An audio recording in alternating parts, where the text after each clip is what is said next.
There you go. Fell right into the bucket. Okay, where's the bucket? Well, almost.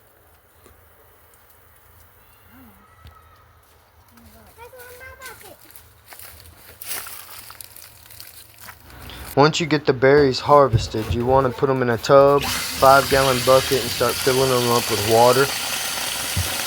What this process does is it separates the green, the unripe, and the plump berries. The plump berries, they'll fall at the bottom, the big juicy ones. The green or unripe ones will float to the top. Then you can just reach in there,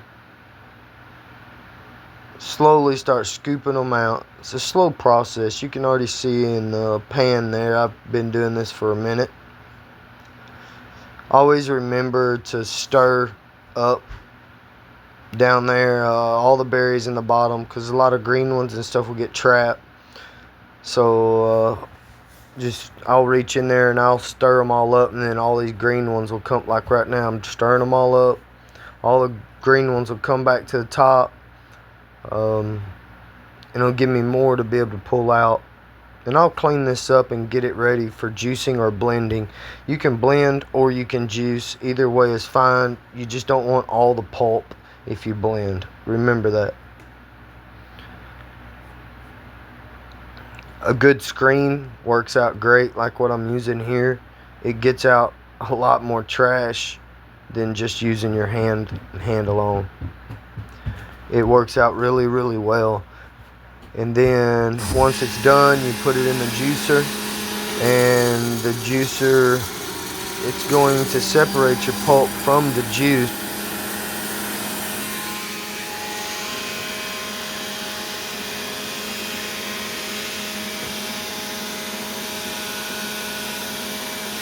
Once I get it all juiced, what I do is I'll add the pulp into the jug that I'm using for the wine or the soda. So please know, everything I'm showing you is how I make soda as well. Many of you have asked how. This is how I make wine is the same way I make soda. The only difference is one ferments longer than the other. You don't want the bubbler to stop bubbling. Once it starts bubbling, and it's bubbling about every 1 minute, it's throwing a bubble. 1 minute to every 45 seconds, it's ready to bottle to be soda. If you want wine, you let it go until there's no more bubble at all. Then you bottle it. It's not hard. It's a very easy process. You don't add nothing else but sugar. You're going to see here, I'm going to open this up. The jug. I'm going to pour in the juice. I did roughly like 3/4 of a gallon in this. I already got 5 gallons going, but I wanted to show y'all how to do this. Also remember the pulp. You're only leaving that pulp in there for a day or two, maybe 3 max, depending on how warm room temperature is, because that's going to help with the fermentation, and then you will strain it. Reach in there and you grab all that crap. I grab about 2 handfuls for this. Now I would never go over 5 to 5 gallons.